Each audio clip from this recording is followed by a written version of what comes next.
നമസ്കാരം. ചുവപ്പ് signal മറികടന്ന truck driver 89,080 dirham തൊഴിലുടമയ്ക്ക് നഷ്ടപരിഹാരം നൽകാൻ Abu Dhabi family civil administrative claim കോടതി ഉത്തരവിട്ടു. കമ്പനി ആവശ്യപ്പെട്ട 2,30,000 ദർഹത്തിന്റെ അവകാശവാദം തള്ളിയാണ് കോടതിയുടെ ഈയൊരു പുതിയ വിധി.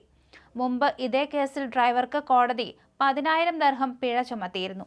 ഇതിന് പിന്നാലെയാണ് നഷ്ടപരിഹാരം ആവശ്യപ്പെട്ടുകൊണ്ട് shipping and customs clearance company civil കോടതിയെ സമീപിച്ചത്. 2025-ലാണ് സംഭവമുണ്ടായത്.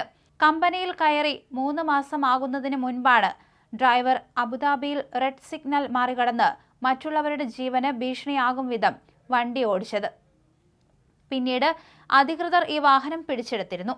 വാഹനം വിട്ടുകിട്ടാൻ കമ്പനി നേരിട്ട ഭാരിച്ച ചെലവുകളും ട്രക്ക് കസ്റ്റഡിയിലായതിനാൽ 230 ദിവസത്തോളം സർവീസ് നടത്താൻ കഴിയാത്തത് മൂലമുണ്ടായ വരുമാന നഷ്ടവും ചൂണ്ടിക്കാണിച്ചാണ് കമ്പനി കോടതിയെ സമീപിച്ചത്.